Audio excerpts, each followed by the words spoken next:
नमस्कार दोस्तों, मैं योगेश कुमार गुलपाड़िया एक बार फिर से आपका कॉस्मोस कंपटीशन क्लासेज में स्वागत करता हूं। सबसे पहले तो आज की वीडियो स्टार्ट करने से पहले मैं उन सभी छात्रों को बधाई देना चाहता हूं जिन्होंने इस वैकेंसी को नियमित लाने के लिए योगदान दिया, चाहे वो फिजिकली दिया हो और चाहे वो डिजिटली दिया हो। योगदान होता है और आपके द्वारा किए गए प्रयास का परिणाम ये हुआ कि जो आप चाहते थे वो हो गया। यानी कि आप चाहते थे कि ये वैकेंसी नियमित रूप से आए, तो आपकी वैकेंसी नियमित रूप से आ गई। अब देखो, आपको भी पता है जब वैकेंसी नियमित रूप से आ गई तो नेक्स्ट स्टेप हमारी क्या होगी, हमें एक स्ट्रेटजी बनानी होगी कि हम किस तरीके से पढ़ सकें, किस तरीके से पढ़ें जिससे हम अच्छे मार्क प्राप्त कर सकें। देखो, एक चीज मैं आपको क्लियर बता देता हूं, अब वो जमाना नहीं है जब हम केवल मेहनत से सफलता प्राप्त कर सकते हैं। अब हमें अगर सफलता को प्राप्त करना है तो मेहनत के साथ साथ उस मेहनत की जो दिशा है उसका भी हमें ज्ञान होना चाहिए। यानी कि सफलता केवल मेहनत से नहीं बल्कि सही दिशा में की गई मेहनत से मिलती है। और हमारी मेहनत को एक दिशा देने के लिए हम रिसर्च करके हमारी पढ़ाई को स्टार्ट करेंगे, जिससे हम अच्छे से उस चीज की स्टडी कर सकें और हम अच्छा रिजल्ट प्राप्त कर सकें। कॉस्मोस कंपटीशन क्लासेज के द्वारा कंप्यूटर टेक्निकल का एक कोर्स लॉन्च किया गया, जिसके अंदर कंप्यूटर टेक्निकल की उन सभी सब्जेक्टों को वेटेज के हिसाब से रखा गया है और बताया गया है कि कौन सी सब्जेक्ट कितने परसेंट का वेटेज देगी और कितने मार्क उस सब्जेक्ट से आने वाले हैं।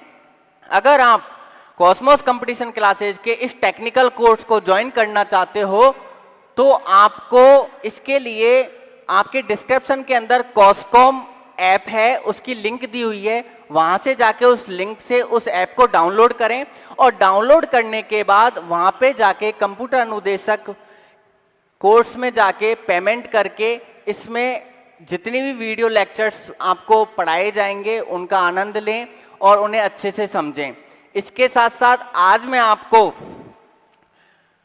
आज मैं आपको सिलेबस को डिटेल में बताने वाला हूं, जिससे आप अपनी स्टडी को स्टार्ट कर सकें। मैं ये नहीं कहता कि आप कॉस्मोस से साथ जुड़ के करें, आप चाहे कहीं से भी कर रहे हो, लेकिन आपको ये पता होना चाहिए कि जो आपकी स्टडी है उसकी एक स्ट्रेटजी होनी चाहिए। आपको पता होना चाहिए कि हमें किस तरीके से पढ़ना है। तो उस चीज के लिए मैं थोड़ी सी आपकी मदद करूंगा। मैं सिलेबस को वेटेज के आधार पर आपको बताऊंगा कि आपको कौन सी चीज कितनी पढ़नी है, आपको कौन सी चीज कितनी पढ़नी है ये भी आपको पता होना चाहिए। सबसे पहले हम आ जाते हैं वैकेंसी के ऊपर। हमारी जो पोस्ट है उसका नाम है कंप्यूटर अनुदेशक, जिसको सूचना सहायक के समतुल्य रखा गया है।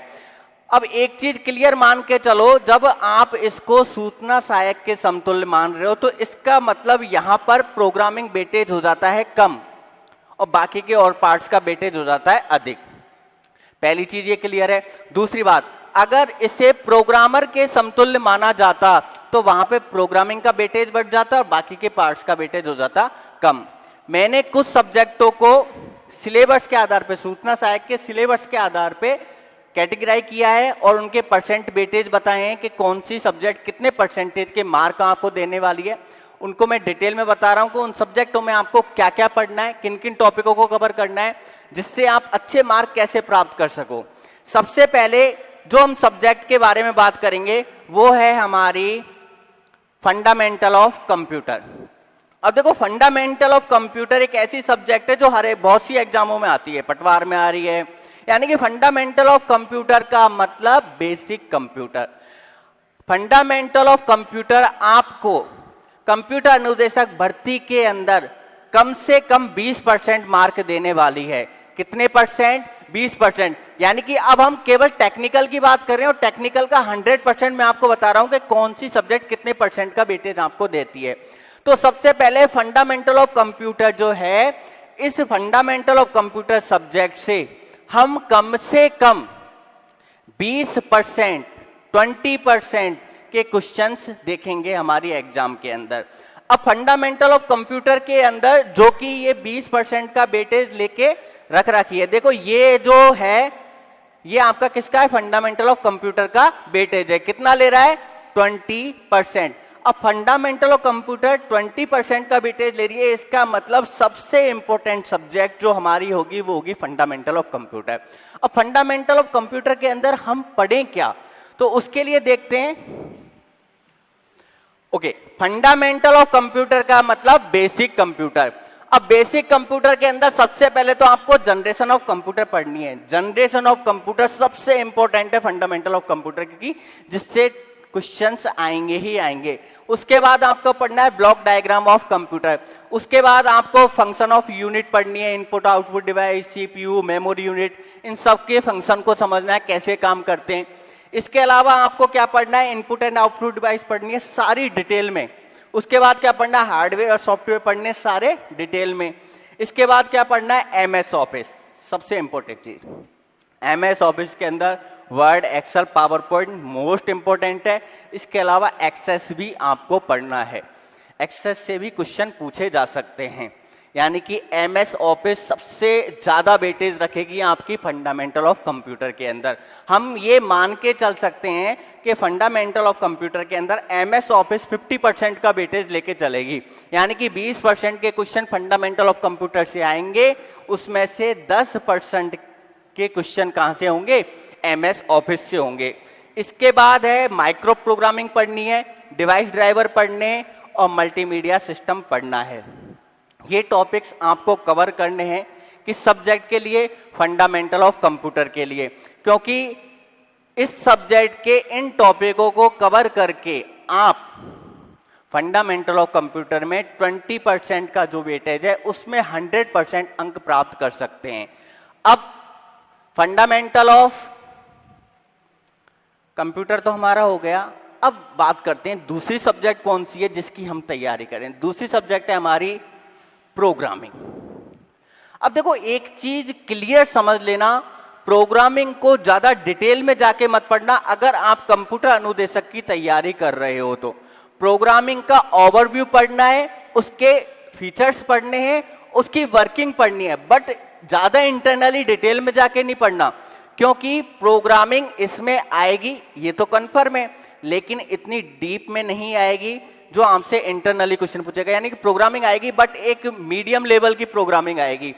अब प्रोग्रामिंग फंडामेंटल के अंदर आपको क्या पढ़ना है, तो प्रोग्रामिंग फंडामेंटल का सिलेबस मैं सब्जेक्ट के आधार पे आपको बता रहा हूं। इसके अंदर सी प्रोग्रामिंग पढ़नी है, C++ पढ़नी है, जावा पढ़नी है, विजुअल बेसिक पढ़नी है और पाइथन पढ़नी है।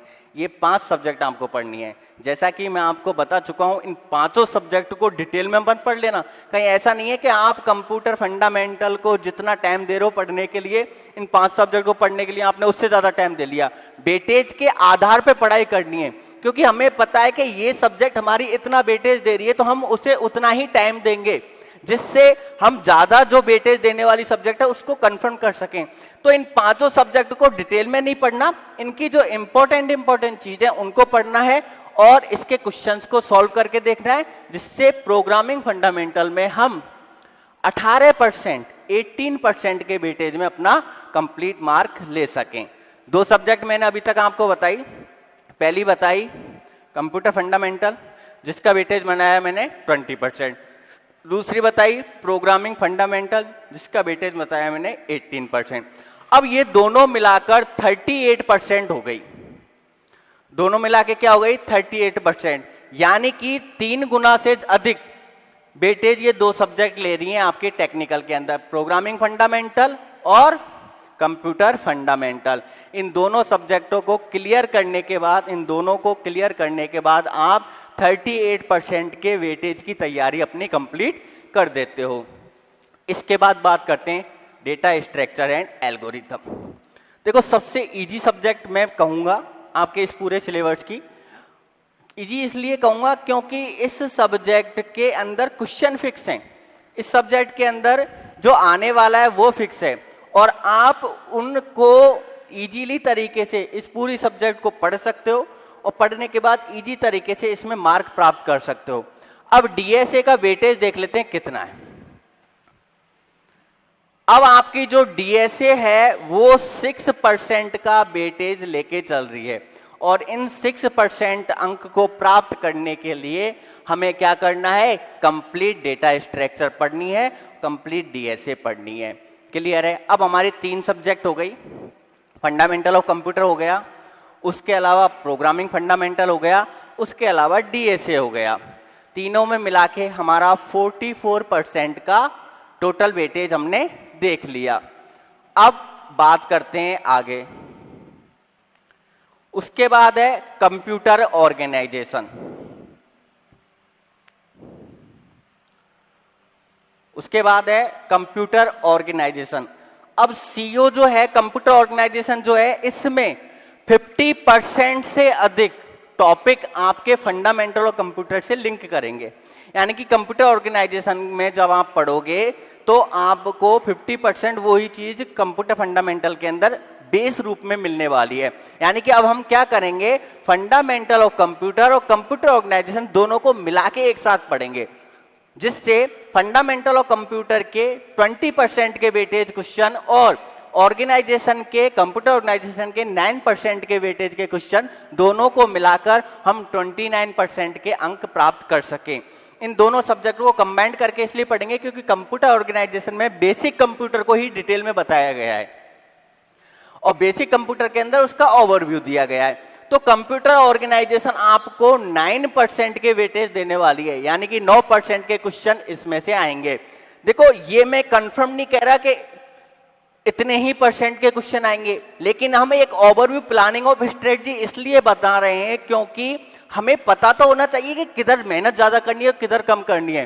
क्योंकि मेरा मानना तो यह है, मेहनत से पहले सोचो कि मेहनत करें कैसे, तो मेहनत करने का मजा आएगा। और आप मेहनत किए जा रहे हो, उसकी कोई दिशा नहीं है, तो ऐसी मेहनत का कोई फायदा नहीं है। आगे चल के आप ये कहोगे कि सर हम तो 15-15 घंटे पढ़े थे, या फिर कुछ साथी मेरे ऐसे हैं जो ये कहेंगे हमने बहुत मेहनत की थी लेकिन रह गए। तो रहने का रीजन ये है कि हम जो मेहनत कर रहे हैं उसकी कोई दिशा नहीं है, तो हमें पहले उसकी दिशा बनानी होगी।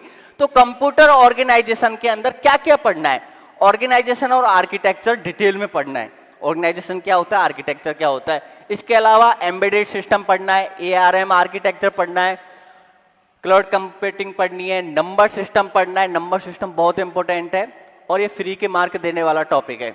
इससे 2 या 3% के वेटेज के क्वेश्चन आएंगे, 100% आएंगे और वो फ्री में आपको मार्क देंगे। बहुत इजी टॉपिक है ये, अगर समझ में आया तो, नहीं आया तो बहुत डिफिकल्ट है।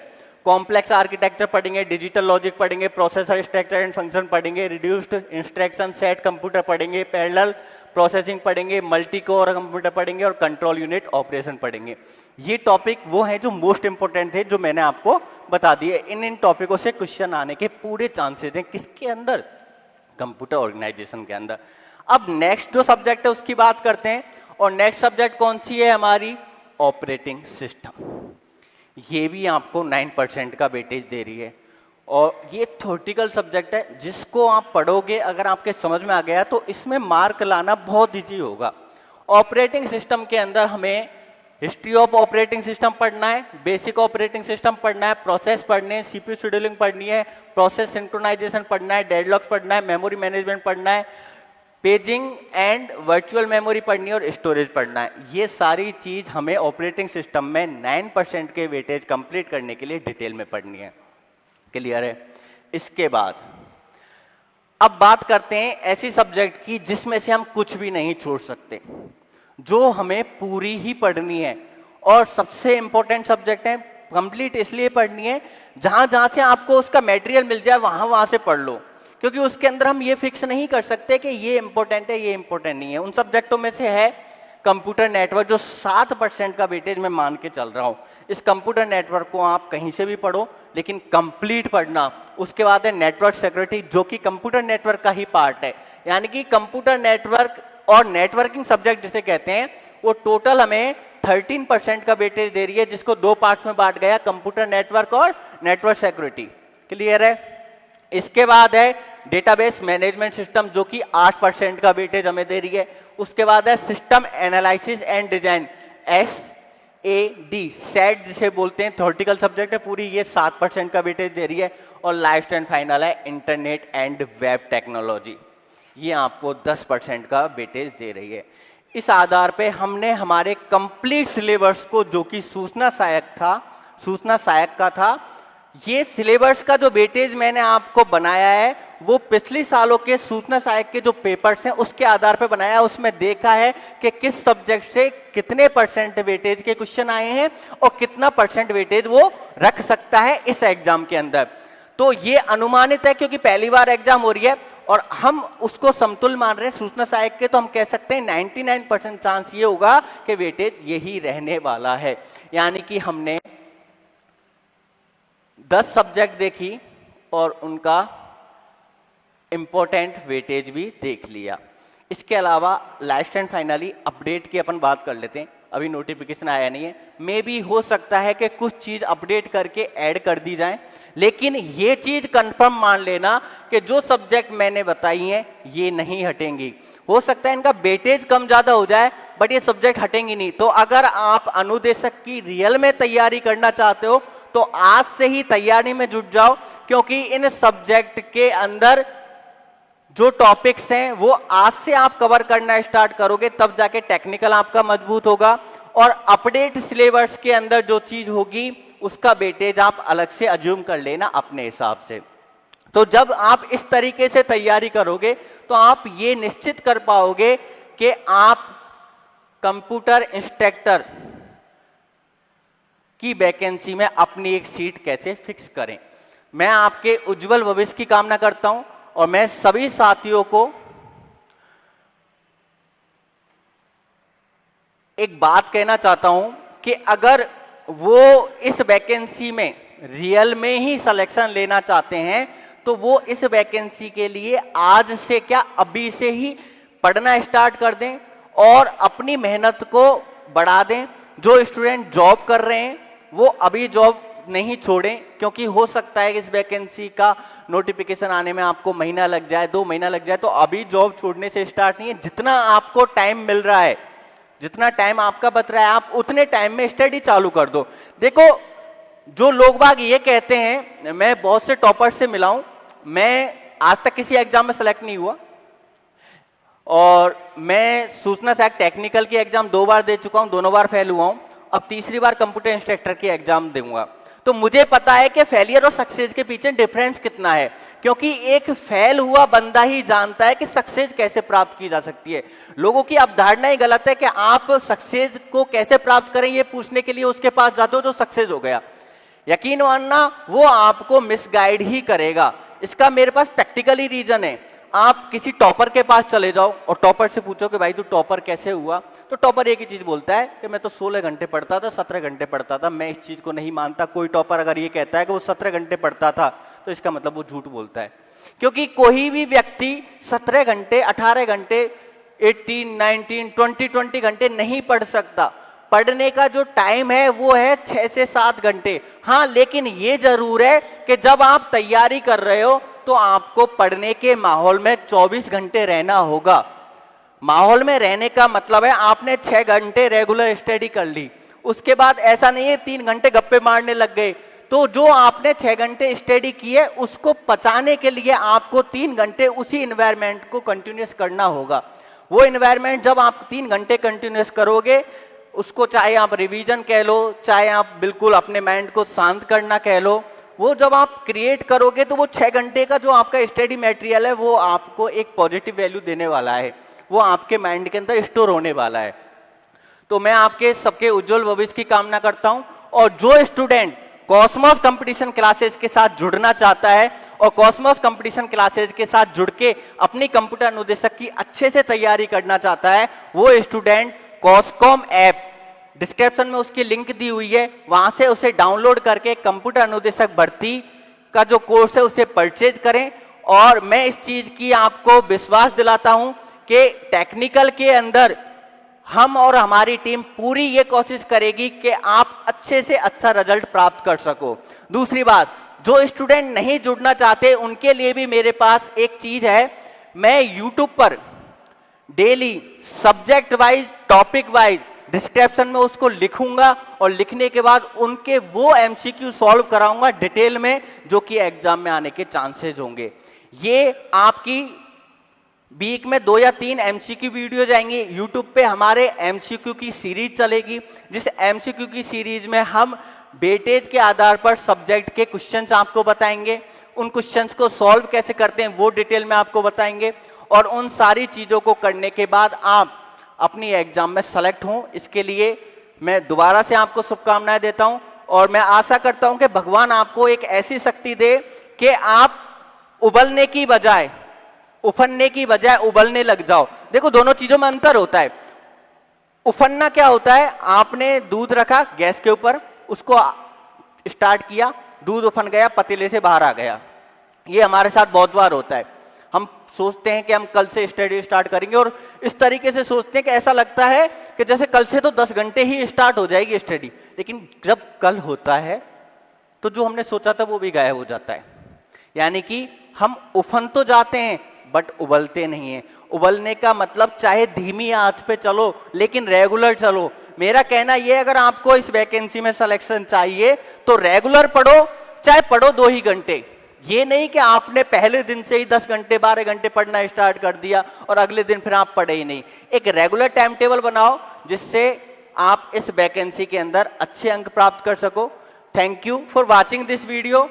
मैं योगेश कुमार गुलपाड़िया एक बार फिर से आपका कॉस्मोस कंपटीशन क्लासेज में स्वागत करता हूं, और नेक्स्ट वीडियो में एक नई एनर्जी के साथ मैं आपके लिए कंप्यूटर नेटवर्क के कुछ एमसीक्यू क्वेश्चंस लेके आऊंगा, जिनको सॉल्व करके आपको भी लगेगा कि कंप्यूटर नेटवर्क को समझना और उसमें 100% अंक प्राप्त करना कितना इजी है, कितना आसान है। क्योंकि मेरा टारगेट होगा आपको एक आसान तरीके से पढ़ाया जाए जिससे आप चीजों को अच्छे से समझ सकते हो। Thank you for watching this video.